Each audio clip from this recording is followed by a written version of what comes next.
Voy a preguntar en el examen, ¿cuándo fue el último caso de polio?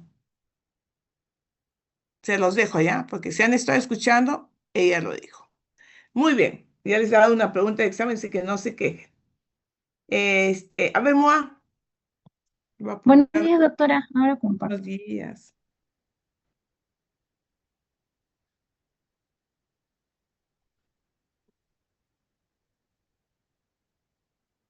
Epidemias y pandemias. Entonces, en relación a ello, podemos remontarnos de que siempre han existido las epidemias, siempre han existido las enfermedades, no desde ahora, sino de hace muchos años atrás, ¿no?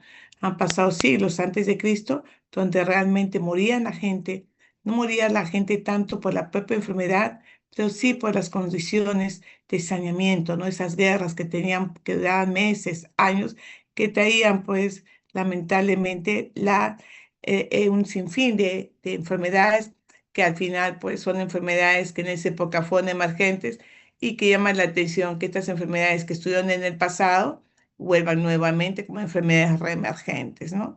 Entonces, hay enfermedades que se han quedado para ser endémicas, otras que aparecen de cuando en vez como son brotes y otras que aparecen y realmente aumenta la incidencia que llamamos epidemias y cuando pasan fronteras decimos que son pandemias. Pero cuando hablamos de estas enfermedades que aparecieron hace muchos años, más que todo afirman los historiadores que se llevó a cabo pues esas guerras, ¿no? La guerra de Peloponeso, antes de Cristo la gente ya moría, ¿no? Moría, ¿por qué? Por la peste, ¿no? Los muertos estaban, las ratas abundaban y ahí aumentaba, pues, lamentablemente la peste, ¿no? E inclusivemente después en la peste de Siracusa, esa es una figura que lo han tratado de colocar ahí, lo van a ver ustedes, de Siracusa, en los cuales ocurrió 396 años antes de Cristo, que realmente fue la peste, ¿no? La que mató a gran cantidad, inclusive mató más cantidad por esta enfermedad a los propios soldados, a la gente que se enfrentaba, que a sus guerras que tenían, ¿no? Igual pasó con con la peste de Antonino, ¿no? Entonces, la peste, ¿no? Era realmente devastadora. Y la plaga de Antonino, acuérdense que se llevó a cabo, venían de Mesopotamia y terminó matando al propio emperador, ¿no? Marco Aurelio, y la gente pues moría por consecuencia de estas enfermedades, ¿no? Después de ello, pues apareció lo que hoy identificamos como la viruela. La viruela también ha matado muchos millones de personas, ¿no? Y realmente, como dice, no había, y creo que han visto ustedes hasta en las películas que en todo momento pues habían guerras y en todas las guerras morían más, antes por la batalla que tenían, por esa violencia, morían más por las enfermedades que se presentaban, como en la plaga de Justiniano, ¿no? La peste bubónica, ¿no? En Constantinopla también dicen que si la peste bubónica, si remontamos cuántas personas han fallecido, se supone que han fallecido alrededor de más de 200 millones de personas a consecuencia de la peste, ¿no? Una enfermedad que en esa época fue terrible, más que todo por problema de saneamiento, ¿no? Y luego aparece también por aquellas épocas la lepra, ya saben que es una Mycobacterium leprae, que inclusive pues causó pues signos, síntomas, que era una enfermedad, es una enfermedad que tiene un periodo de latencia muy largo, un periodo de incubación muy largo, que 5, 6, 7 años recién se entera la gente que tiene lepra, ¿no?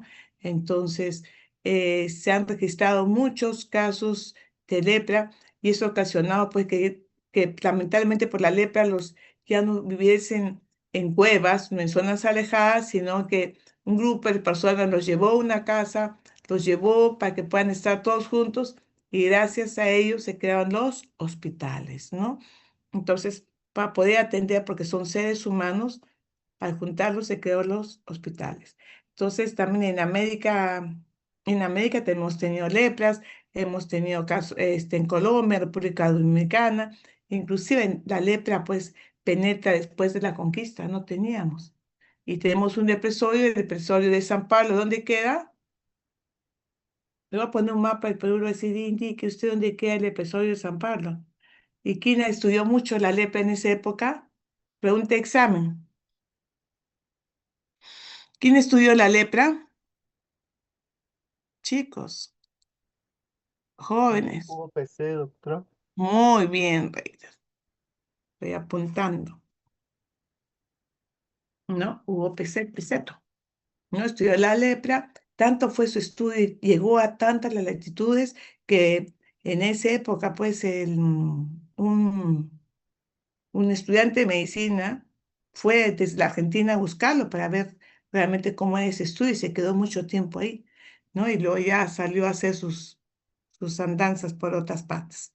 Y luego en el 1347, pues ya la conocían como la peste negra, que realmente azotó todo el continente europeo y que realmente es una bacteria, la Yersinia pestis, pues que causa pues gran cantidad y se transmite por la pulga.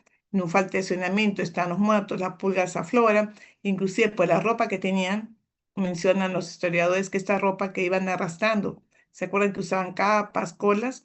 Y cuando uno camina, pues ya arrastra todo consigo, y van a sus casas y van las pulgas y se pican y ahí se contagiaban.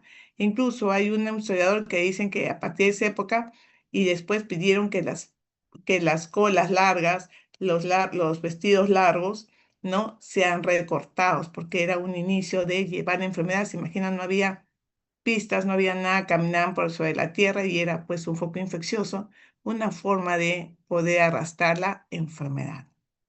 Otras epidemias que se han presentado han sido en el año 1918, donde realmente fallecieron gran cantidad de personas. Y estamos hablando de lo que sucedió pues con la influenza, ¿no? En el 18 apareció pues el H1N1, posteriormente en el 57 se llegó la gripe asiática, donde murieron muchas personas en Estados Unidos, más de 70.000 personas. En el 68 y 69 vino la gripe de Hong Kong, que también acarreó gran cantidad, y posteriormente esto se fue aumentando más hasta que llegó hasta el continente americano, ¿no? Su compañero muy bien nos habló de la poliomielitis, ¿no? Que el Ministerio de Salud está causando una gran cantidad de poder erradicar la poliomielitis, ¿no? Que ya la tenemos erradicada la poliomielitis, pero en esa época, ya, como hablamos la vez pasada, a través de un estudio de ensayo, pues se tuvo que aplicar una vacuna para poder disminuir la cantidad de personas que quedaban lamentablemente lesionadas porque es atacado el sistema nervioso y quedaban pues paralíticos, tenían invalidez y era un problema muy grande, ¿no? Esa parálisis infantil de los niños que generalmente usaban pues la famosa ortopedia, usaban estos famosos fierritos que ustedes pueden ver ahí, que inclusive hasta ahora hay personas adultas que aún pues tienen secuela de esta enfermedad. Y agradezco realmente lo que dijo Luciana Iparraguirre, que en Sudán, pues miren, están en guerra y en guerra, ¿qué están brotando? Está brotando el cólera, está brotando el dengue, está brotando la malaria. Como le vuelvo a decir, las guerras matan, pero lo que más matan son las enfermedades que se producen debido pues a esta cadena epidemiológica que está ahí y varios factores, ¿no? Como la parte de saneamiento ambiental. Entonces, todo lo que usted está en la colación con sus colaboración en TV Noticias, pues son aplicadas acá. Entonces, para decir, no nos estamos inventando, sino que realmente la vacuna inactivada del polio, pues es muy importante, porque inclusive hoy en día tratamos de erradicar y poder decir que todo el continente americano está libre de la polio. Si el Perú está reforzando para seguir, pues, no teniendo el último caso de la polio, ¿cuándo fue? Pregunta examen. Muy bien. Luego tenemos el SIDA, ¿no? El SIDA, que es una enfermedad emergente, fue escrita pues en el año 1980. Dicen, hay muchas teorías que fue traída por un laboratorio, que fue traída por una zoonosis porque los animales lo tenían, pero se detectó el primer caso en el año en 1981 y en el 83 acá en el Perú, ¿no? Entonces, gracias a los tratamientos antirretrovíricos, pues tenemos personas que aún pueden tener SIDA, pero no, son portadores de VIH, pero aún no hacen el SIDA, ¿no? Y también agradezco lo que nos dijo su compañera, ¿no? Yolette, que nos hablaba que en Maldivas, pues, están combatiendo, están libres de sífilis, hepatitis B, y de VIH. Y acá en el Perú, acá en nuestro centro de salud, aún encontramos casos de qué? De sífilis, ¿ah?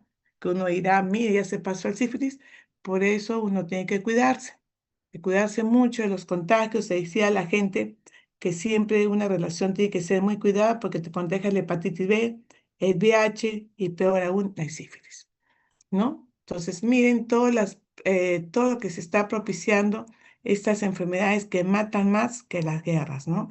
Entonces, se dice que en el Perú en el mundo hay alrededor de 39 millones de personas que viven con VIH.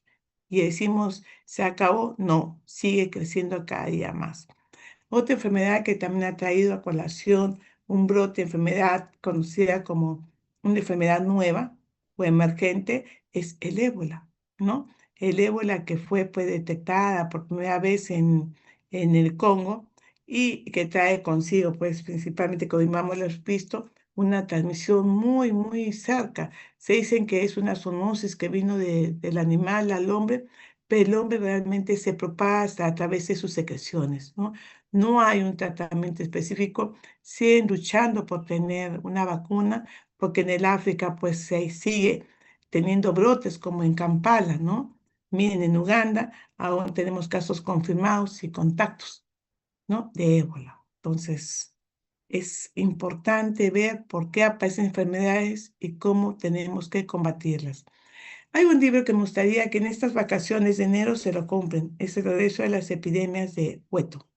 No te habla cómo llegaban las epidemias, cómo aparecieron, cómo realmente en el siglo XX están presentes aún la peste bubónica que teníamos en la Libertad, la fiebre amarilla, la viruela, el tifus, ¿no? Que son manifestaciones de alta incidencia que provocan realmente epidemias, ¿no? Epidemias como otras que son unas devastadoras, como es el SIDA, el ébola, y en esa época que fue del cólera, ¿no? Que ya desapareció el cólera, no, el cólera aún está presente. Acuérdense que en el año 1991 tuvimos una epidemia de cólera a nivel de todas partes y más que todo en el Perú. Y su amiga Luciana que nos dice, ojo, allá en, en Sudán, ¿no? Las guerras continúan y hay brotes de cólera. Miren, cólera. O sea, son enfermedades que no pasan, son enfermedades de regreso de las epidemias, ¿no? Vuelven de nuevo por lamentablemente, estas partes de desarrollo, estas guerras, catástrofes u otros traen consigo esta aparición de enfermedades que creíamos que ya no había, pero de nuevo aparecen. En el año 61, pues tuvimos la séptima pandemia de cólera. En el 76 ya comenzaba la época de aparecer esta fiebre hemorrágica del ébola. En el 81 el SIDA. En el 91 tuvimos ese gran epidemia acá en el Perú, que fue cólera. En el 94, pues hubo la peste bubónica en Surat, en la India, y las enfermedades emergentes y reemergentes, ¿no? Las enfermedades reemergentes que estuvieron en el pasado y que hoy día vuelven, como la peste, la cólera, y las enfermedades emergentes debido a gérmenes nuevos, ¿no? A lo mejor bacterias u otros, y creo que un caso positivo muy fuerte, estas amenazas que se van a venir para el siglo XXI, pues es el SARS, la influenza aviar, cómo estaremos con el COVID, la viruela del mono, inclusive la enfermedad que se viene, que ya la identificada como la enfermedad X. No sabemos cuál es, pero va a venir dicen que tenemos que prepararnos para una epidemia devastadora, ¿no? En relación a ello. Entonces, hemos tenido una pandemia que ustedes lo han vivido, que inclusive hay pacientes que ustedes han visto, han tenido familiares, ¿no? De lo que ha sido esta pandemia del coronavirus SARS-CoV-2, que el primer caso fue en diciembre de 2019 en Wuhan y que causó pues, una gran morbilidad, mortalidad y letalidad, porque no sabemos hasta ahora cómo poder pues tratar a estos pacientes de un origen insidioso que posteriormente llega la persona a una insuficiencia respiratoria y fallece, ¿no? Y para ello, pues, se tiene que ver mucho también cómo se transmite, ¿no? La transmisión. No sé si ustedes se acordarán que uno no quería ni salir a la calle que me transmitía por la ropa, los zapatos teníamos que dejarlos en la calle, nada de besos, nada de abrazos, la mascarilla, los lentes, ¿no? Me gustaría que, a ver, que alguien me comente algo de lo que vivió en la pandemia del 2019, porque no me van a decir que eran chiquititos. Ustedes ya estaban grandes y se daban cuenta. A ver, un voluntario, para ver qué me puede decir sobre la pandemia que vimos acá en el Perú sobre el SARS-CoV-2, el COVID. A ver, un voluntario.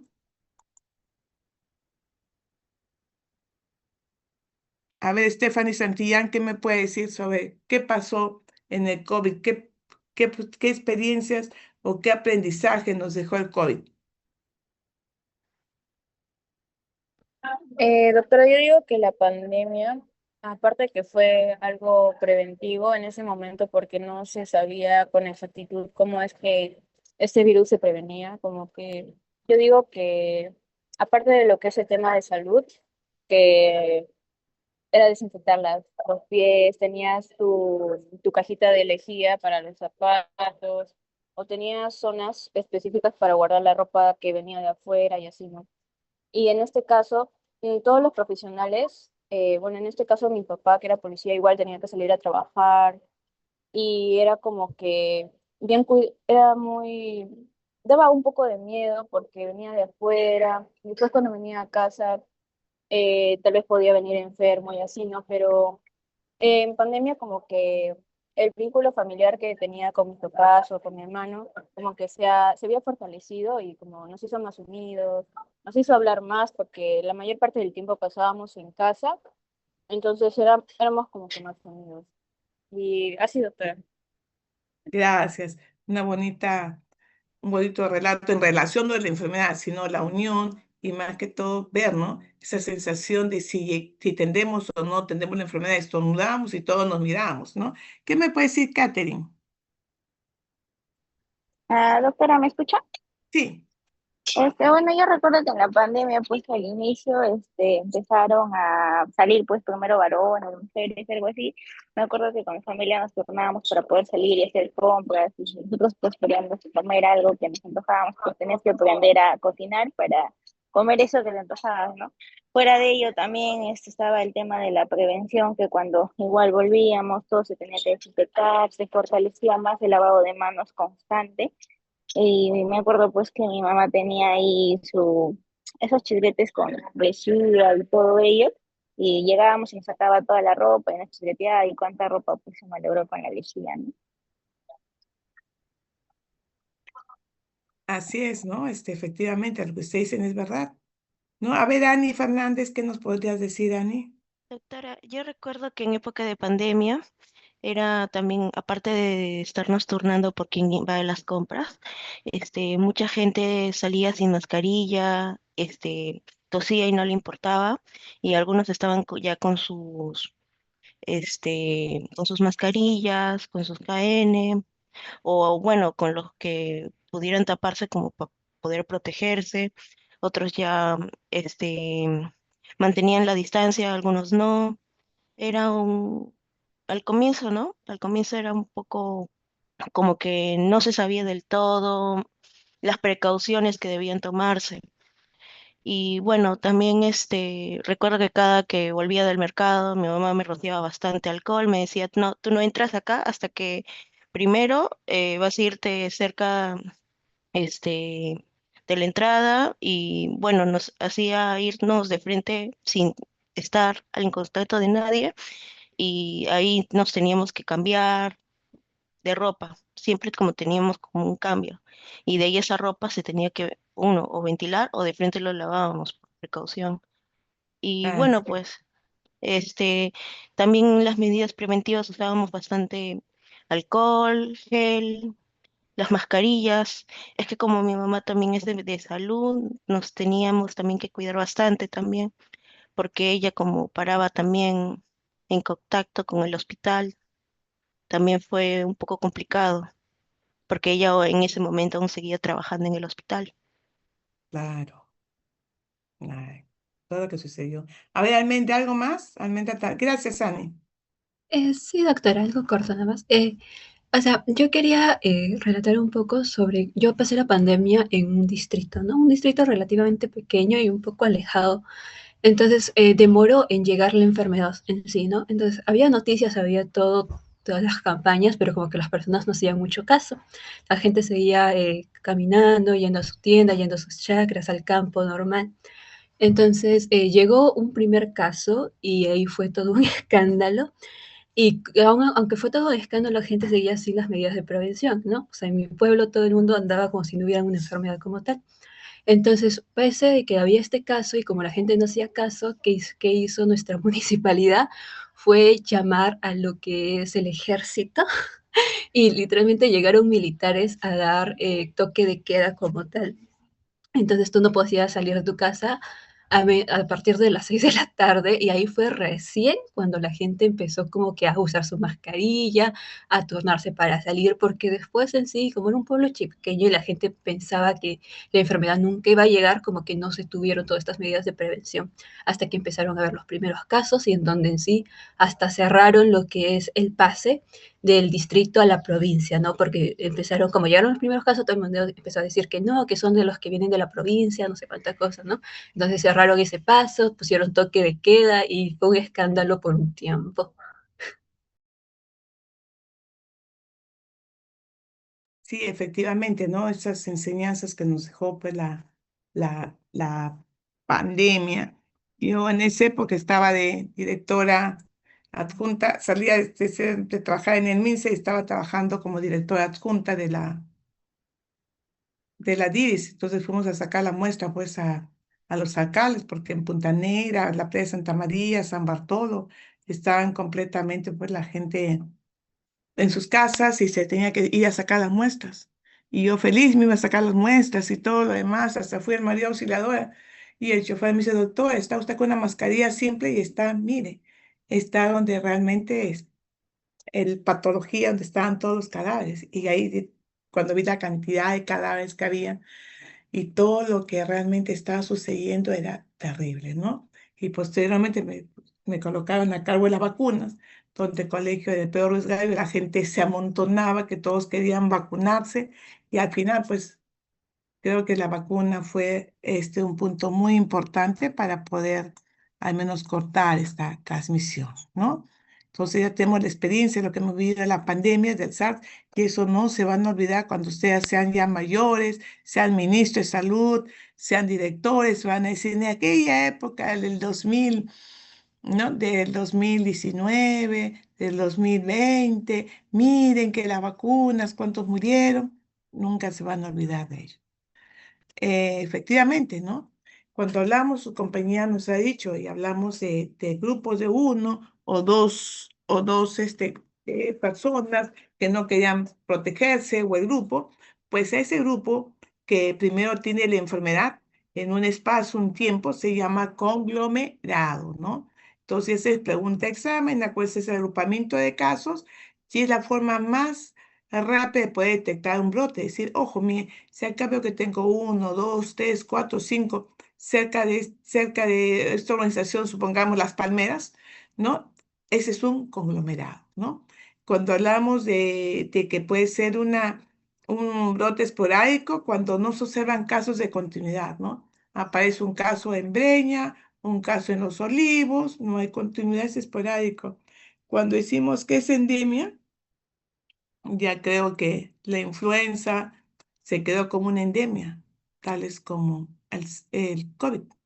Tenemos, actualmente están presentándose casos de COVID, casos de influenza y virus sincicial respiratorio. Son tres. Y cuando hablamos de hiperendemia, cuando ya inicia una transmisión de persona a persona intensa, pero todavía no es epidemia. Y cuando ya es epidemia, cuando excede, pues, ¿no? La incidencia normal de lo que estamos esperando. Y hablar pues de pandemia, decimos que ya pasó fronteras, pasó países, tal como fue el H1N1, el COVID, la peste bubónica en aquella época. Y no se olviden, por si acaso, cuando decimos brote epidémico, un brote, acuérdense que siempre está circunscrito. El brote siempre está relacionado a un límite. ejemplo, hay un brote, supongamos, un brote de paperas, de parotitis en Escuela Técnica del Perú, ¿no? Son alumnos que están estudiando y a todos ellos les da. Hay un brote ¿de qué? De vibrio en cólera, ¿en quién? En una isla. Están todos circunscritos. Hay un brote de salmonelosis en un penal. Generalmente es un brote. Acuérdense que siempre la aparición es rápida, pero siempre está localizada en un pueblo, una institución, un colegio, un penal, un cuartel, una universidad, un convento, un internado ahí. Y cuando hablamos de clúster, o llamado también este cúmulo de eventos de salud o de brotes, se define como dos o más casos que se presentan juntos en un lugar de manera combinada, ¿no?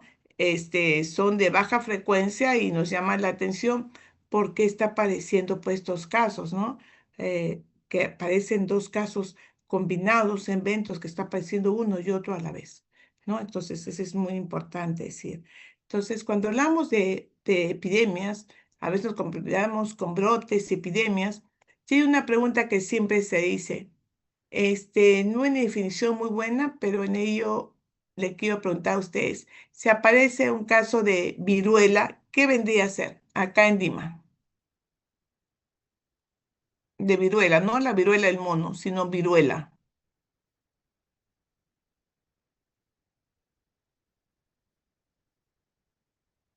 ¿Lo dejo para el examen? Dejamos para el examen si aparece un caso de viruela, ¿qué vendría a ser? Un brote explosivo, un brote no explosivo, un brote localizado, un brote difuso, ninguno de ellos, por si acaso. Se las dejo para el examen. Ya estoy dejando dos preguntas, ¿ah? Entonces, ¿cómo? Sería brote localizado. No. Una enfermedad que ha sido erradicada, como ha sido la viruela, parece un caso, es una epidemia. Miren lo que les digo, ¿no? Los epidemiólogos decimos. Una enfermedad que ha sido completamente erradicada, que ha sido la viruela, un caso es una epidemia. Ojo, miren lo que les estoy diciendo. Entonces, cuando hablamos de brote, estamos hablando de que existen 4 tipos de brotes, que puede ser brote explosivo, porque dura poco tiempo, es rápido y es, como dijeron, ¿no? Se les dio alimentación a unos niños en el desayuno y todos se intoxicaron, ¿no? Una intoxicación alimenticia es un brote explosivo. Brote no explosivo es cuando aparecen ya casos secundarios de una enfermedad, ¿no? Pongamos de TBC, de una hepatitis, de otro caso, y se van apareciendo, es no explosivo.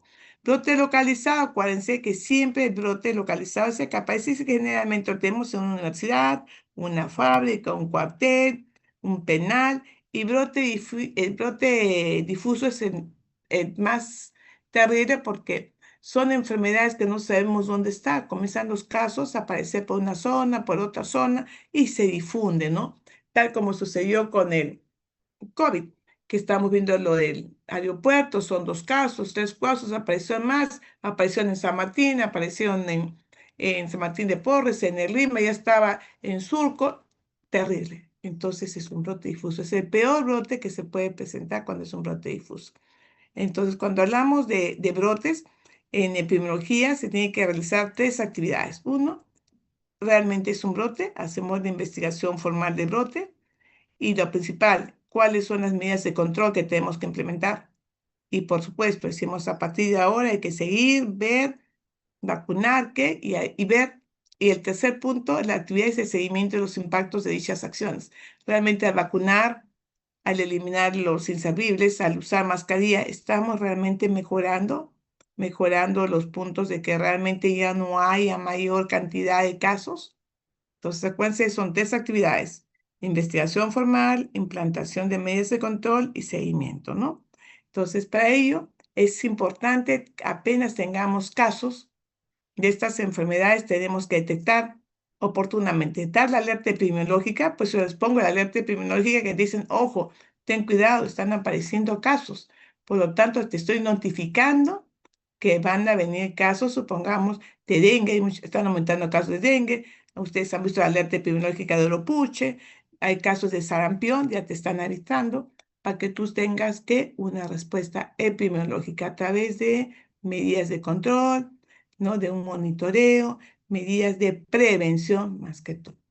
Entonces ya sabemos lo que tenemos que realizar frente a una respuesta rápida y oportuna frente a un brote o una epidemia. Entonces, cuando hablamos de epidemia, ya decimos que ya son una cantidad de signos y síntomas que atacan un gran número de personas que viven en una jurisdicción y que por lo tanto es más de los casos que esperamos tener. Si yo supongamos, yo sé que en esta época de invierno que estamos terminando, hay casos de influenza, pues tengo 300, 400 y ahí queda. Pero si ya tengo 1.500, 1.000, ojo, ya tengo una epidemia. Entonces, acuérdense que la epidemia es cuando afecta a una gran población, una gran cantidad de nuestra población y tenemos la capacidad de respuesta, ¿no? O sea, yo aún puedo responder, pero cuando ya pasa la respuesta que yo puedo dar, eso se convierte en un desastre. No es lo que pasó realmente con el COVID. Es una epidemia, sí, pero pasó, superó la capacidad de respuesta sanitaria de la población, se convirtió en pandemia, pero realmente tuvimos un desastre porque no supimos cómo combatirla, era una enfermedad nueva. Entonces ya hablamos pues lo que era pues lo del VIH, la peste y otras más enfermedades que aparecen. Entonces hemos tenido muchas epidemias que ha causado la sarampión, el cólera, la meningitis, la fiebre amarilla. ¿Por qué no decirlo? También en plena brote que teníamos de COVID apareció un caso de difteria, situación que nunca debió aparecer porque si todos estamos vacunados, ¿qué sucedió? ¿No? En el 93 dice que hubieron, hasta el 93 hubieron 45 millones de casos de sarampión en el mundo, porque hay países que dicen como Alemania y otros que la sarampión es benigna. La sarampión es buena que le da a la persona para que se crea sus anticuerpos. Entonces, si es tan buena, ¿por qué nos vacunamos? Porque al final la sarampión puede terminar en una neumonía. Al menos yo conozco perfectamente la sarampión porque a mi sobrina de 2 años le dio la sarampión y casi se muere. Ve cómo empezó, creo que se me ha tan grabado que la sarampión tenemos que vacunar y proteger a nuestros niños, ¿no? Y ahí la vacuna nos ayuda a que realmente no tengamos pues esta morbilidad y más que toda esta mortalidad, ¿no? Se dice que se ha iniciado un brote de sarampión, hemos tenido acá en Surco, por si acaso, el año pasado de un joven de 20 y tantos años y un niño de menos de un año. ¿Por qué se contagiaron? Porque tuvieron la sarampión. Ahora, aquí llamamos caso índice. Caso índice se llama el primer caso descubierto. O sea, tenemos un caso, supongamos, de malaria acá. ¿Dónde está otro caso? También a esos primer caso o a los dos que están ahí se llama caso índice. Cuando aparecen más casos se llama conglomerado. Acuérdense. Y endemia, pues se dice que es la enfermedad que ya vive, que ya la tenemos, como las diarreas, los resfríos comunes, ¿no? Que ya sabemos que son protegidos, que los vamos a presentar, pero que sabemos esperar la cantidad, pero que no sobrepase al usualmente casos que siempre se presentan, ¿no? Entonces decimos que la endemia es la enfermedad crónica del pueblo, de una zona, como es en cierto caso, pues el dengue en la selva, ¿no? La bortonela en Cerro de Pasco, la malaria también en selva y el tabaquismo. ¿Por qué me dicen el tabaquismo es una endemia o no? ¿Qué dicen ustedes, jóvenes? ¿El tabaquismo es una endemia, una pandemia, una epidemia? ¿Qué es el tabaquismo? A ver, Sería una sí, pandemia, doctora. muy bien. El tabaquismo es ejemplo de endemia. Todos lo fuman. Es una epidemia. Todos lo tienen. Y es pandemia porque ya pasa fronteras. Por más que yo ponga una cajetilla, fumar es dañino para la salud, pongo una calavera, igualito siguen fumando. Y también se ha hecho varios cortes, ¿no? En relación a las propagandas. Ya no hay propagandas que fumar es un placer, que fumar mire, que es más varonil, más seductor, ya no hay. Pero hay gente que falleció a consecuencia del tabaco, como les conté, no sé si su abuelito, su mamá, me acuerdo mucho de este cantante santo que ustedes lo ven a Rosa, Rosa, Rosa, fumaba 4 cajetillas diarias y falleció lamentablemente, ¿no? debido al tabaquismo, ¿no? Entonces, miento lo que está el tabaco. Y ahora lo que está causando la gente, yo no fumo, no consumo cigarro, pero sí vape. Y si tiene las mismas características, los últimos estudios hacen el mismo daño que cuando fumamos un cigarro, ¿no? Entonces, acuérdense que el tabaco es uno de las enfermedades más peligrosas, es un problema, porque el vector es el cigarro, se transmite rápidamente, es un caso provocado por el vector. Acuérdense que el vector de enfermedad es la industria tabacalera. El tabaco es un agente productor de la epidemia, pues tenemos una epidemia y la transmisión se produce, ¿por qué? Pues la publicidad, ¿no? La transmisión del tabaco.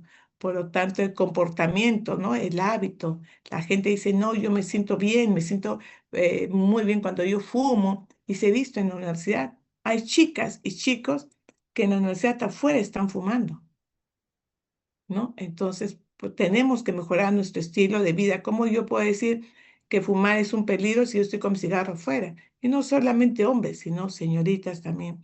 Por eso dice que el tabaquismo, además de epidemia, es una endemia y por lo tanto es una verdadera pandemia, porque el fracto ha pasado fronteras, ha pasado todo y seguimos con el tabaquismo. Y ojo que nos estamos olvidando, hacemos estudios de estrés, estudios de depresión, estudios de todo, pero estamos haciendo un estudio del tabaco.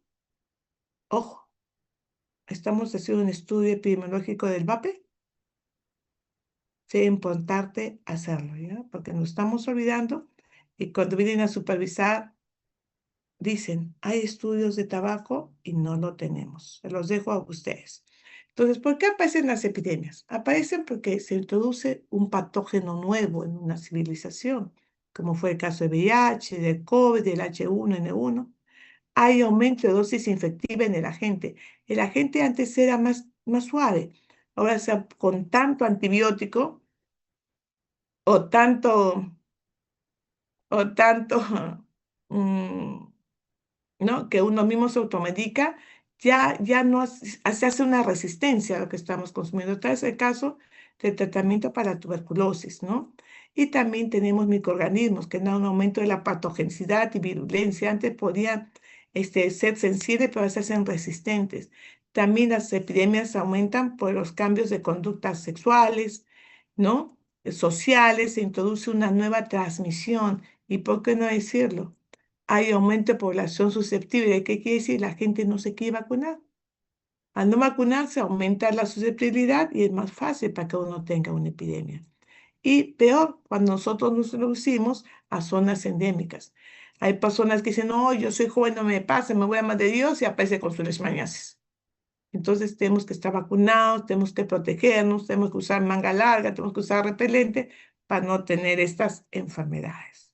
Entonces, así aparece la epidemia. Ahora, las epidemias también aparecen porque hay una fuente común, ¿no? Hay una fuente común que pues, puede ser un vehículo de toxinas, de infección, de comida en tiempo y espacio. Entonces, todas esas personas son susceptibles y todos ellos se pueden contagiar y pueden adquirir enfermedad. También se dice que hay, las epidemias pueden tener un punto puntual o epidemia explosiva, que es aquel que ocurre en un breve tiempo, continua, porque se presentan casos y continúa incubándose y contagia el otro, o en el caso pues, del dengue. Tenemos el zancudo, pica una persona, le pica a la otra, le pica a la otra, y se sigue transmitiendo. Ahí no hay contagio, se transmite la enfermedad. Puede ser propagativa de una forma seriada, no lavarse las manos, se transmite el cólera y otras enfermedades, o mixta, ¿no? Que puede ser por fuente común y fuente continua, como es la hepatitis. Puede ser por contacto o puede ser por una transmisión también por sangre, entre otras. Entonces, ¿a qué debemos la duración de un brote? La duración de un brote está en relación a la velocidad de transmisión, ¿no? Cómo se transmite, cuál es ese ente agresor. También la duración del brote está dada a la exposición. Va a ser más fuerte, de mayor incidencia cuando la persona no está vacunada o tiene una malnutrición, o tiene una enfermedad pues inmunitaria o tiene enfermedad, como hemos leído, las semanas antepasadas raras, ¿no? Una enfermedad rara, ¿no? O huérfanas. También depende de la duración del brote, el tamaño de la población, dónde se localiza. Ya les dije, como su compañera lo dijo, un brote es mucho más difícil contagiarse en una zona,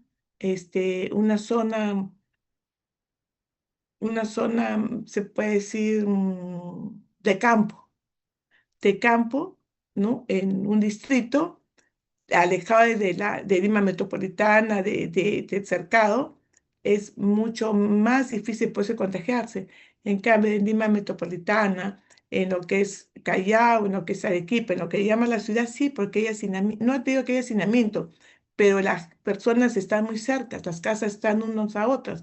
En cambio, en el campo hay 1 hectárea o media hectárea para poder trasladarse de un lado a otro. Los campos son grandes y la transmisión se hace, pues, no se hace tan sensible como se hace a nivel, pues, cuando vivimos en una urbanización, en una zona, ¿no? Y sobre todo, acuérdense que la oración de brote también tiene que ver con las medidas de control que se tiene que hacer en forma inmediata, ¿no? Entonces, acuérdense que el instrumento básico para caracterizar un brote, ¿cuál es? Pregunta examen, la curva epidémica, ¿no? Cuando llamamos la curva epidémica, esto, ¿no? Que si yo tengo acá mi línea y comienzo a tener un caso de COVID, 2 casos de COVID, 3, 4, 5, que me está diciendo, ojo, vas a tener un brote, mira, ya no estás esperando ni 2 ni 3 casos, estás esperando, ya tienes como 50 casos.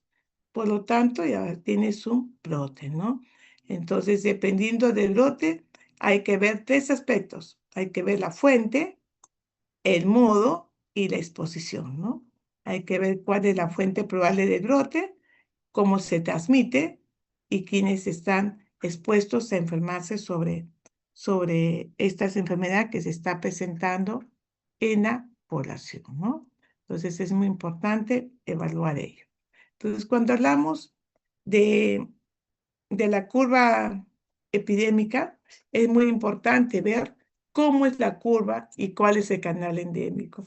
Acuérdense que la curva es los casos que se están apareciendo día a día. Si el canal endémico es distinto, es la distribución de los casos que hemos tenido hace 2, 3 años, en los cuales se van presentando, y ya sé que hace 2 años tuve 400 casos de influenza en la semana 43, en la semana 44 tuve 300 casos, en la 45 tuve 600 casos, eso fue en el 2022, 2023, 2024, por ahí. Pero en 2025 tengo, pues, no 400, sino tengo 2.000 casos. Ojo, ¿qué está pasando? Ya pasó la zona de todo y estoy en la zona de epidemia. Entonces hay que ver mucho la curva, el canal endémico, hay que ver mucho el periodo de incubación.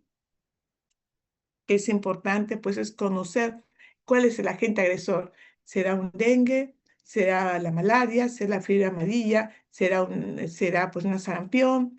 ¿Será una hepatitis? Ver cuán, pues hemos estudiado nosotros, aquí llamamos el tiempo de incubación, porque de acuerdo al tiempo de incubación vamos a ver cómo es este agente etiológico y cómo se va a contagiar la gente. Y la duración de la exposición, ¿no? Hay que sobrevivir, hay que ver, dilucidar factores para que esta gente pues vea y al ver la historia natural de la enfermedad, poder actuar en qué momento cortamos la cadena de transmisión y disminuir pues estos casos de epidemia. Acuérdense muy bien eso. Y la definición de un brote, hay muchas definiciones de brote, pero dicen que un brote es el número de casos que aparece, que usualmente no lo teníamos. De repente aparecen 15 casos pues, de dengue. No tenemos dengue acá ahorita, supongamos en Surco. En Surco tenemos el vector. Ojo, tenemos el vector. ¿Ah? ¿Que el vector cuál es? El Aedes, lo tenemos. Pero todavía no tienen el virus. Pero si aparecen 15 casos, pues ya podemos decir que es un brote.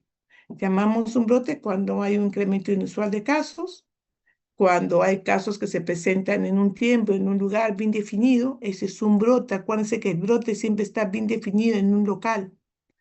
Y operacionalmente no hay número mínimo para decir que es un brote. Por eso, un caso de una sarampión, de una parálisis flácida aguda, es un brote, ¿qué dicen? Sí, puede ser un brote, sarampión o parálisis, pero viruela viene a ser una epidemia. pandemia, acuérdense. Un caso para mí es una epidemia. ¿Ya? Entonces, acuérdense que siempre para un brote tiene que existir un nexo epidemiológico. ¿Qué es el nexo epidemiológico? El nexo epidemiológico quiere decir de que en ese caso, supongamos de que ha venido una persona de Piura que ha tenido dengue, tengo el Aedes acá, le pica el zancudo, vive con otra persona, ese zancudo le pica a la otra y se contagió. ¿Y cuál es el nexo? El nexo epidemiológico es que la persona viene de una zona de zona endémica. Y el nexo epidemiológico es que vino la persona a Surco, estuvo en la casa de un familiar y ahí tenemos el Aedes, la persona sabía que tenía dengue, le pica a la otra persona el zancudo y va transmitiéndose una picadura de ellos. Eso significa que hay, ojo, nexo epidemiológico. Y otras situaciones que podrían decir que es un brote cuando hay un incremento de resistencia a los antibióticos. Miren, ahí tenemos ahora XDR, MDR y todo lo demás porque ya tanto que le estamos dando el tratamiento que realmente ya no responden a la tuberculosis al tratamiento convencional que damos. Cuando también ocurre un brote, también cuando hay nuevos casos, un agente etiológico conocido que se vuelve más resistente, ¿no? Cuando hay una mortalidad en una zona que realmente no había, cuando hay una enfermedad en animales que está afectando al humano, eso se llama una zoonosis. Cuando hay signos y síntomas que aparecen y sometidos a un tratamiento específico y que estos no responden, ¿no? Cuando hay enfermedades que han sido erradicadas y otra vez vuelven. Eso llamamos. Llamamos también, podría ser un brote cuando hay un grupo conglomerado de personas de un síndrome de una misma enfermedad, ¿no? Entonces, o cuando vamos a un hospital y hay un incremento grande de casos, como pasó en Wuhan. En Wuhan la gente decía, ¿por qué el hospital que siempre tenía 10, 20 carros afuera, porque ahora tienen 200, 400 carros afuera? Están llegando pacientes. Y al llegar pacientes te está diciendo, ojo, hay una demanda hospitalaria. ¿Y a qué se debe? Que todos tenían un problema a nivel respiratorio, ¿no? Y estaban ya con dificultad y que otros fallecían apenas llegando al hospital. Entonces, estas son las circunstancias o situaciones que ocurren de un brote. De acá viene algo que ustedes se acordarán cuando un presidente en esa época decía, según el RO estamos bien, estamos el 2, no estamos llegando a 3. Entonces, el RO es un número reproductivo básico, ¿no? Es es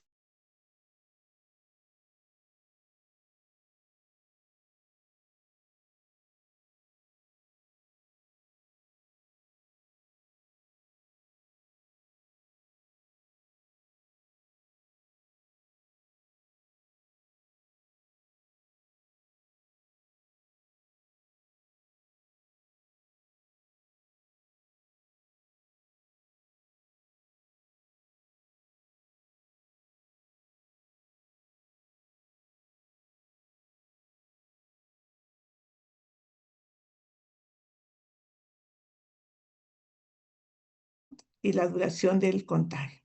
Y acá lo tienen. Entonces, el RO, acuérdense que esta es una persona que tiene un contacto de eficiencia de transmisión y la duración de la infectividad. Esta persona contagió a esta persona, decimos que es un RO1, ¿no? Ojo, hay una tasa de producción de una epidemia, porque miren, esta persona ya contagió a uno.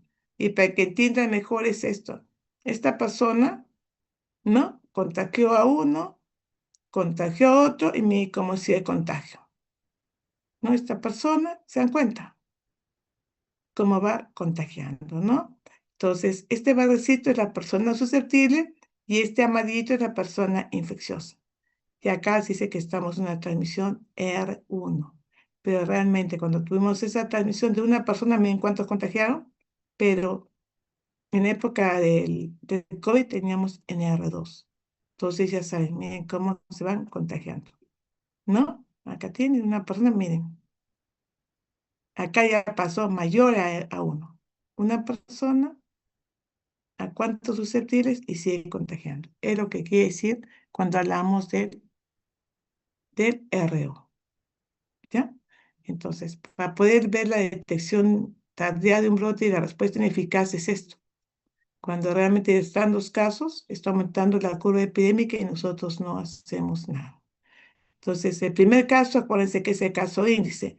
Los casos que están adjuntos, ¿no? Son los conglomerados. Y cuando sigue aumentando los casos, decimos, ojo, hay un aumento de casos, estamos en un brote. Pues nosotros tenemos que actuar acá, cuando hay una detección de brote. Generalmente lo hacemos como fue una confirmación cuando ya está disminuyendo y la respuesta pues fue realmente después de todo. Tenemos que todo ello tenerlo acá adelante. Detectar, ver el primer caso, detectar el brote, confirmar por laboratorio y una respuesta acá, no una respuesta al final. Y la respuesta, pues, lo deseado es que llegue sin tener casos y que no haya, pues, ni casos de morbilidad ni mortalidad después del alta de la enfermedad. A ver, hay algo que no está acá y se los voy a preguntar. ¿Cuándo decimos que una enfermedad está de alta? ¿O una epidemia está de alta? ¿O una pandemia está de alta? ¿Cuándo decimos se acabó la pandemia? Se acabó la epidemia. ¿Cuándo decimos? A ver, es pregunta de examen. Y no está ahí porque también les puede preguntar eso. ¿Qué piensan ustedes, señores? ¿Cuándo decimos que una epidemia está de alta o una pandemia está de alta? A ver, Julio César. Doctora, nos referimos cuando que la pandemia, enfermedad o la epidemia está de alta, cuando hay una fase ascendente de una mayor transmisión. No, está de alta. O sea, tú estás Ah, enfermo sí, y sí. ya estás de alta. Ya estás, te vas a tu casa, estás curado, estás de alta. Vaya a su casa.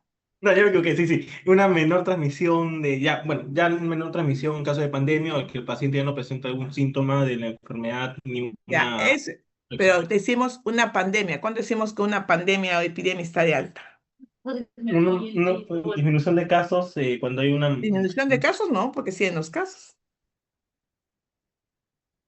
Se dice que está de alta porque nosotros hemos dicho, a ver, la sarampión, dicen que dura 4 días de fiebre, 4 días de brote, 4 días de convalecencia, serían 12 más lo otro, 16 días. O sea, toda esa enfermedad dura alrededor de 20 días.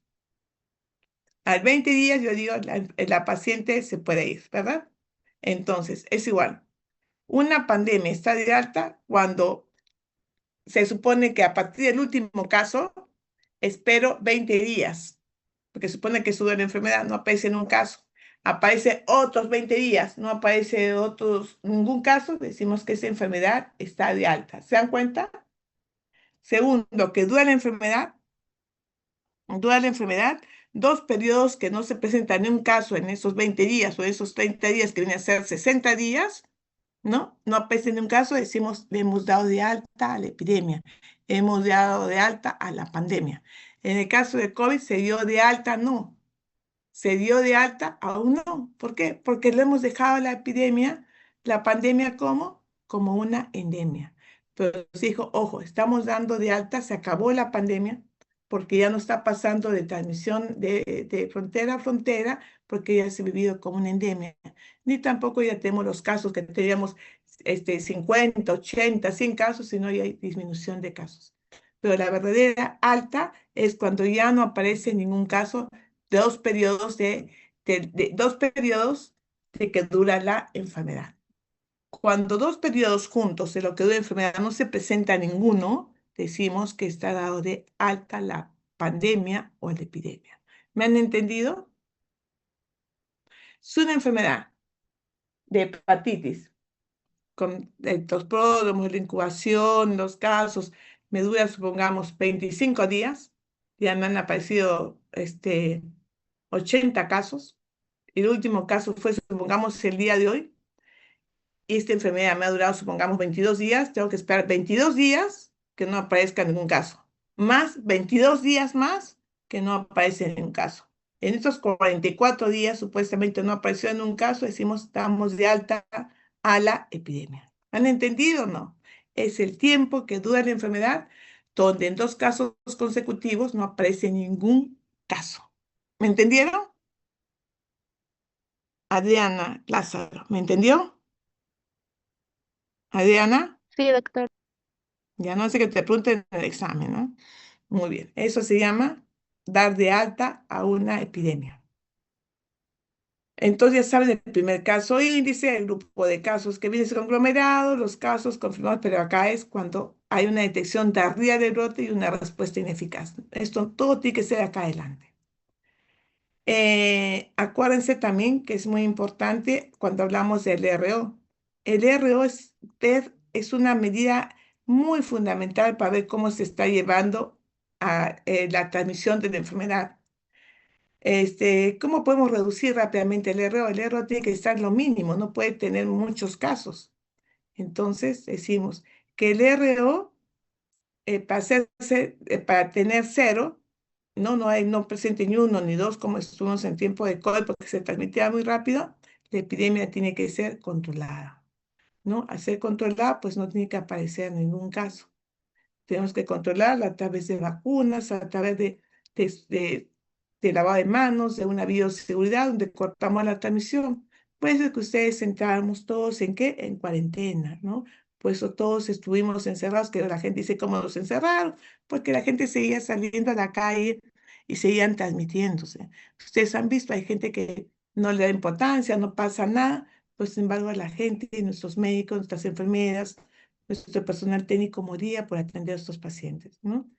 Entonces, teníamos que controlar la enfermedad, ¿cómo? Confinándolos, que dicen que es una tan mala, que no una medida mala, no. Pero acuérdense, hace muchos años y existe, entran en cuarentena. ¿Qué quiere decir? Entran por 40 días, donde van a estar todos juntos, y al no ver ningún caso, pues salen de nuevo a hacer su vida normal. Y eso pasó en Hong Kong. Yo tengo un amigo, un sacerdote, que me dijo que se iba a Hong Kong y que no había casos.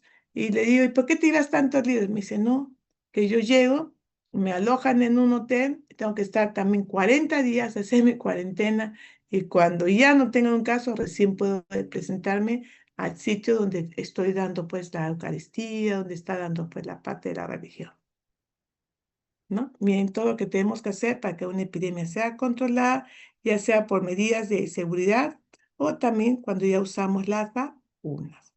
Entonces, con todo ello, podemos decir que los objetivos de investigación en brote hay que determinar cuál es la fuente de infección. Puede ser un virus, ¿no? Puede ser por la transmisión de bacterias. ¿Cuál es el mecanismo de transmisión? Puede ser tal vez por el aire, por la comida. ¿Cuál es el agente causal? ¿Cuál es la magnitud? La magnitud es alta porque en 2 o 3 días pues se alcanzó, miren, ¿se acuerdan de COVID? Ver también los objetivos de investigación de un brote es importante para hacer la prevención y control de las enfermedades, tomar las mejores medidas necesarias para poder combatir esta enfermedad y sobre todo no fortalecer la necesidad de la vigilancia epidemiológica, no brindar oportunidades de entrenamiento. Tenemos que estar vigilando. Ustedes la próxima semana vamos a hacer eso, vamos a ir, vamos a ver cuántos casos de gripe hay, cuántos casos de fiebre están llegando, cuántos casos de cierta enfermedad, y ustedes me van a decir, doctora, estamos viendo que está llegando muchas diarreas, está llegando muchas infecciones respiratorias, o está llegando muchas sífilis, ¿qué está pasando? Eso lo vamos a investigar.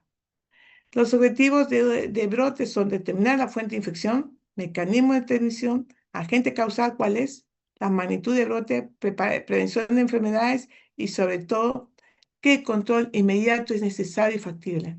Control, que se queden en sus casas, que yo vacune a todos, cuál es el mejor control, ¿no?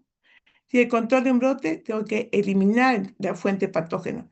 Si yo veo que acá hay, este es un alumno que estábamos buscando, el AS en la facultad y encontramos, ¿no? Encontramos y hay que eliminar la fuente patógena. ¿Cuál es? Pues no debe existir. Si estamos hablando del dengue, no va a haber floreros, no va a haber maceteros con agua, ¿no? Donde hay fuente de agua, pues ahí está el dengue, el Aedes, perdón. Tenemos que hacer bloqueo de la transmisión, ya sea eliminando, ya sea vacunando, y sobre todo tenemos que vacunar, ¿no? O dar tratamiento. ¿A quién? A la población susceptible. Los objetivos de un brote, pues hay que, acuérdense, que hay que ver esta interacción entre la gente y el medio ambiente, cómo está la persona, cómo está su nutrición, cómo está su inmunidad, tenemos que fortalecer la vigilancia epidemiológica y eso, como dice acá, brindar oportunidades de entrenamiento, ¿no? Ustedes tienen que entrenarse cuando hay un brote, ¿qué tenemos que hacer? Situación que ya lo van a hacer esta semana que viene.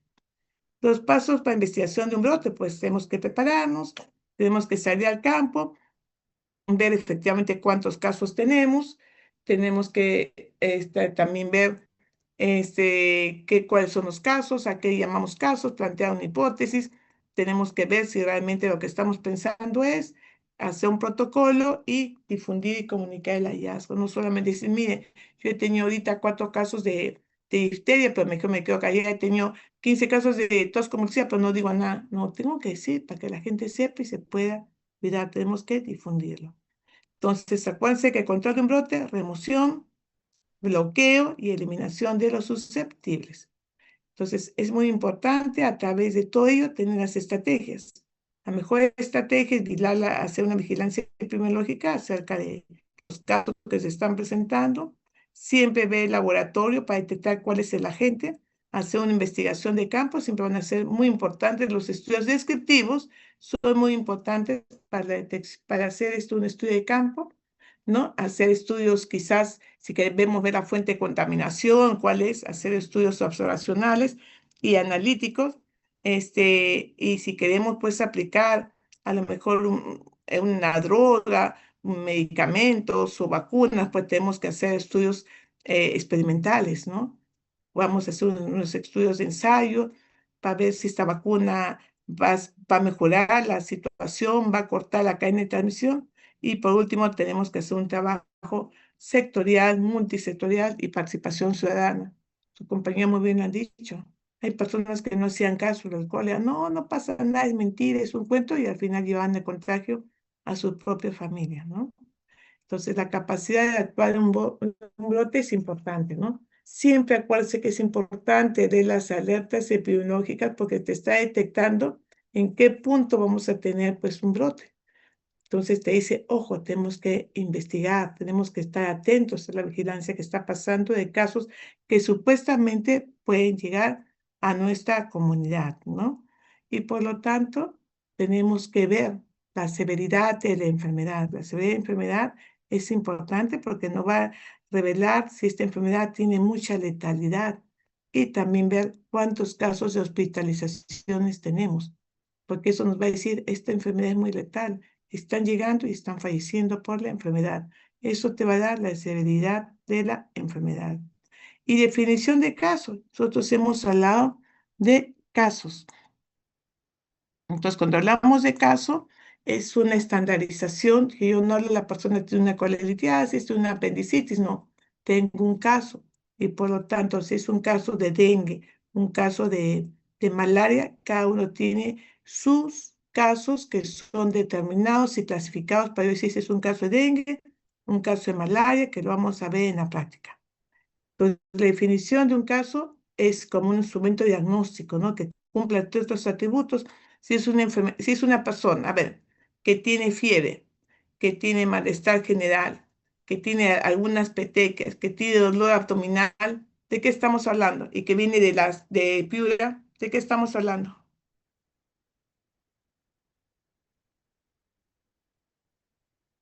A ver, señores, para definir un caso. Es una persona que tiene fiebre, malestar general, tiene algunos puntitos, algunas lesiones puntiformes en el abdomen, tiene vómitos y tiene un dolor abdominal profuso. ¿De qué estamos hablando? Y que viene de Piura.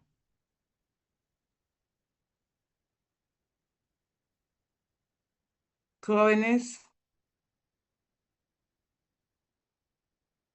a ver, preguntaré. ¿Lupus, doctora? No, hijito. Estamos hablando de dengue. Ah, El nexo epidemiológico es dengue. Le estoy diciendo cuál es el nexo. Si viene de Piura y tiene fiebre, malestar general, lesiones puntiformes, porque cuando apareció el dengue la gente pensaba que era una enfermedad eruptiva, y no es una enfermedad eruptiva del dengue. Y cuando ya viene con dolor abdominal y viene vómitos, ojo, puede darse un edema hemorrágico, hay que tener mucho cuidado con ello. Entonces, de acuerdo a sus atributos, decimos, esa persona es un caso de dengue, ¿no? Entonces, la definición de un caso para definir qué es un caso de dengue, un caso de malaria, un caso de leishmaniasis, tenemos que ver cuál es su fase inicial y según su fase avanzada. La fase inicial, tenemos que si ya tenemos un caso, ¿no? Ojo, hay que ver si hay personas sensibles y vamos a detectar más casos y eso se va a hacer un brote. Y en su fase avanzada tenemos un caso y por lo tanto hay verdaderamente la probabilidad que se asocie a más personas y por lo tanto tengamos una alta especificidad, ¿no? O alta sensibilidad. Cuando hay alta sensibilidad, decimos que son los casos que son realmente enfermos. Y de especificidad decimos que son los casos que son negativos. ¿Se acuerdan? Entonces, todo eso, lo que les he mencionado, entra a forma de poder encontrar un estudio de sensibilidad y de especificidad. ¿Se acuerdan o no? Hablamos de sensibilidad cuando encontramos realmente aquellos en su fase inicial que decimos estos casos son sensibles y tienen una alta capacidad de detectarlos como positivos. Y decimos, en su fase avanzada, a lo mejor seguimos encontrando casos, pero vemos que está asociado a lo mejor a otros brotes y decimos que tiene una alta especificidad, quiere decir que son casos que son negativos y que no están enfermos por esa enfermedad. Miren lo que estamos hablando. Y para ello aparece el Reglamento Sanitario Internacional, que se juntaron todos los países, unos 194 países, dijeron, pues tenemos que hablar el mismo idioma. Si aparece un caso de cólera, que es A00, acá en la China, en Yugoslavia, en Puno, en Juliaca, eso es cólera. Y por lo tanto, el Reglamento Sanitario Internacional te dice, ojo, tenemos que prevenir y afrontar a esas personas susceptibles cuando esta persona enferma pasa fronteras. Entonces, el Reglamento Sanitario Internacional te dice, ojo, tienes que tener cuidado y vigilar más que todo la propagación de enfermedades a través de personas que van de viajes, ya sean por comercio, ya sean por estudio, por placer, por lo que sea, y pueden llevar enfermedades de un lado a otro. Entonces, el Reglamento Sanitario Internacional te dice, pues, que una de estas enfermedades que tenemos que cuidar mucho es el SARS, el HN1, el H1N1, en los cuales son agentes muy predisponentes para que desarrolle una epidemia. Entonces, según este tráfico de comercio internacional, tenemos que proteger la salud pública. Por lo tanto, este reglamento sanitario internacional te dice que tenemos que vigilar lo que son fronteras, especialmente ¿cuál? El carbunco, fiebre amarilla, fiebre lasa, el gripe aviar, la hepatitis, meningitis, porque pasan fronteras y al final pues tenemos que responder la frontera entre Perú y Chile, cómo está llegando nuestros amigos venezolanos que pasan varias fronteras y qué enfermedades traerán, o nosotros qué enfermedades podemos llevar a otro lado porque en 5 horas en 6 horas estamos en Estados Unidos, en 4 horas estamos en, ¿en dónde? En 5 horas estamos en Santiago y podemos llevar nosotros enfermedades. Esta foto es pues la foto cuando iban a atenderse los pacientes, cuando tenían COVID, ¿te acuerdan? Teníamos que tener una separación bastante larga para no contagiarse unos a los otros. Entonces, toda pandemia tiene fases.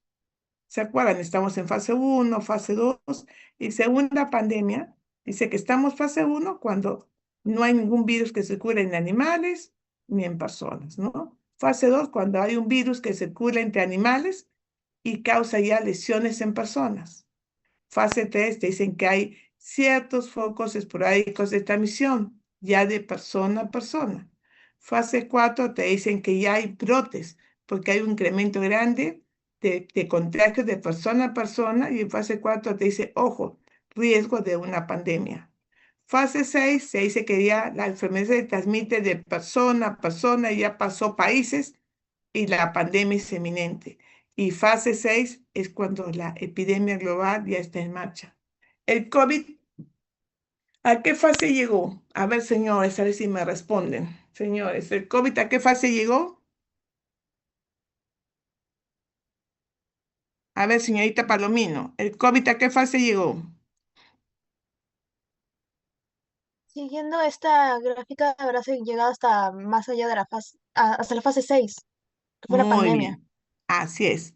O sea, el COVID llegó a la fase 6, ya fue evidentemente una epidemia global, ya está en marcha. ¿Ya? Acuérdense bien eso.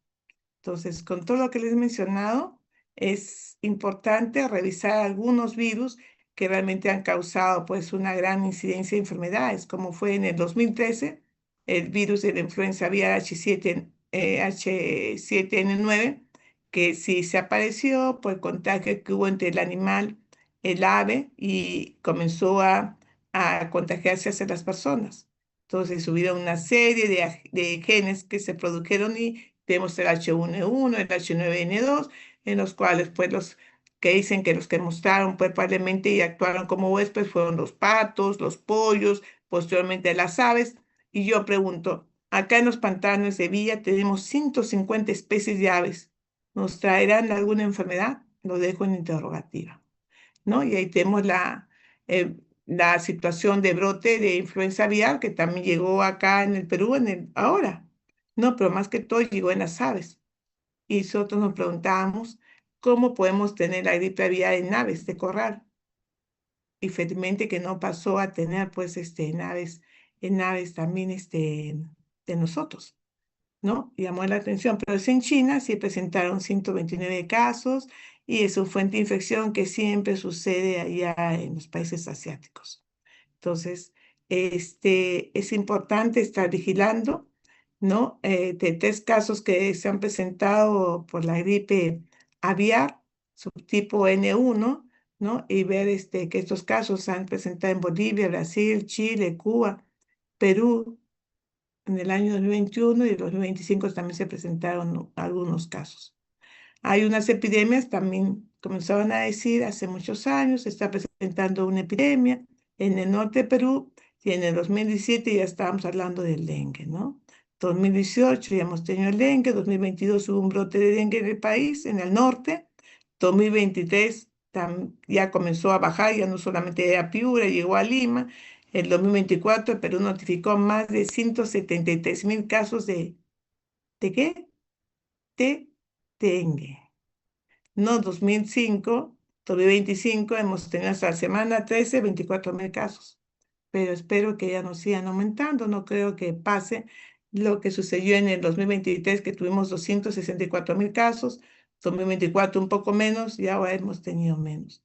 Entonces la gente tiene que ser conciencia, de no tener inservibles, de no tener los banditos bambús que lo tienen en sus floreros, y si realmente si el bambú no está bien cuidado, es un caldo de cultivo para que crezcan los zancudos o el aedes. De hoy ya hemos hablado mucho sobre el coronavirus, ya saben perfectamente los fallecidos que hemos tenido, los casos que se han presentado y que todo apareció en Wuhan, ¿no? Acá están los casos confirmados de COVID, cada vez van disminuyéndose, pero sí hay casos que llegan. Tenemos la viruela del mono, hemos tenido una alerta sanitaria y la alerta del mono. Inclusive acá la viruela del mono la hemos tenido acá en el Centro de Salud Virgen del Carmen, hemos tenido 23 casos y el primer caso se detectó en humanos en el año 1970, ¿no? El número de esta viruela del mono es terrible porque la transmisión generalmente va a ser transmisión sexual, ¿no? Casi en la mayoría de HCH, los trabajadores sexuales, las mujeres transgénero, son los que tienen mayor probabilidad de tener esta enfermedad. Hemos tenido el virus de Nipah, que es un brote también de criadores de cerdos, ¿no? Que prácticamente se cortó y ahora hemos tenido las alertas sanitarias que ustedes la han evidenciado, alertas sanitarias que no hemos hablado de la sarampión, de la rubiola, ¿no? Que aún tenemos casos que probablemente llamen la atención porque no hemos estado vacunando correctamente. Cuando decimos que es sindemia es la colisión de dos pandemias a la vez. Por ejemplo, hemos tenido la pandemia de COVID y se juntó con la pandemia de VIH. A eso llamamos, ¿qué? Llamamos sindemia cuando se colisionan o se suman dos epidemias, ¿no? Eso se llama sindemia. Hay que tener mucho cuidado porque tenemos una epidemia de coronavirus y encima se juntó H1N1 de la influenza. O sea, tenemos una sindemia. Entonces, esta teoría de la sindemia nos habla sobre estos cambios que tenemos que tener en un comportamiento muy bueno, en un contexto social, desigualdad de políticas económicas. También te dice que hay sindemias cuando tenemos una epidemia pues, de diabetes, por enfermedades no transmisibles, de hipertensión, y eso sigue sumándose, pues, lamentablemente, una desigualdad a nivel mundial, ¿no? También tenemos la infodemia. La infodemia está definida como una ciencia que te da la información de acuerdo al Internet. Pero ojo, hay que ver cómo es esa infodemia.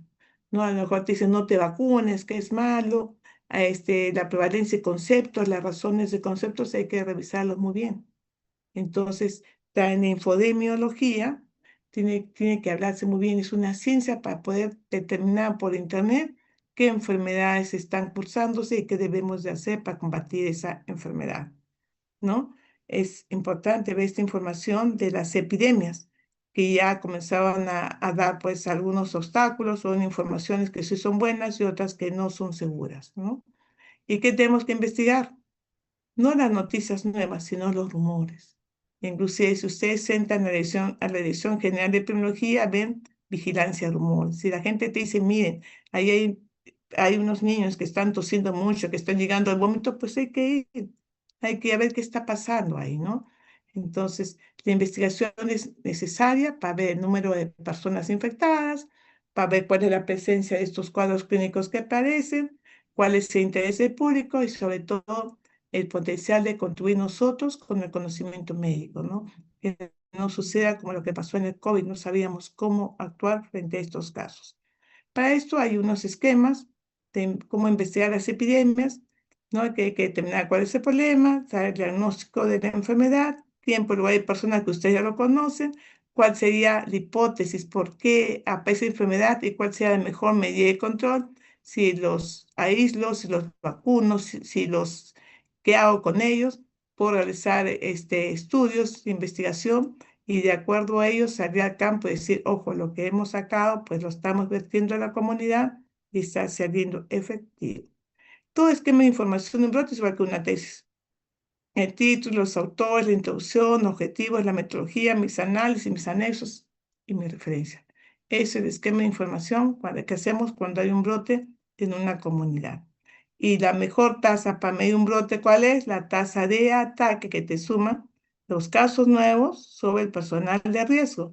Por eso se les pidió que ustedes se vacunen. Es una medida cuantitativa de extensión. Esa medida cuantitativa de extensión es la tasa de ataque. Muy bien. Espero que estén protegidos y ya viene la segunda dosis de ustedes. ¿Alguna pregunta hasta ahí, señores? Viruela. Sí, Eh, entonces, bueno, del ejemplo que dio, ¿qué vendría a ser entonces una epidemia? una epidemia. Está erradicada la viruela. No, sí, pero Un como caso, dijo que un no caso, podía ser acuérdate. brote, No, un caso es te estoy hablando que un caso es una viruela. Un caso, perdón, un caso es una epidemia. Si tenemos un caso de poliomielitis, es un brote. Si tenemos, pero la viruela, así detectivamente, es una epidemia, porque está completamente erradicada. Hay casos, sí, de poliomielitis postvacunal.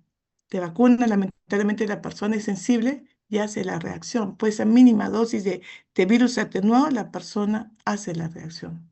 Y hemos tenido casos postvacunales. Pero realmente, como ya no hay vacuna con la viruela y aparezca un solo caso, se llama ¿qué? Epidemia. Acuérdense epidemia. bien, ¿ya? Ese es el Ujú, único caso. Muy bien, ya. gracias, gracias. Gracias, doctora.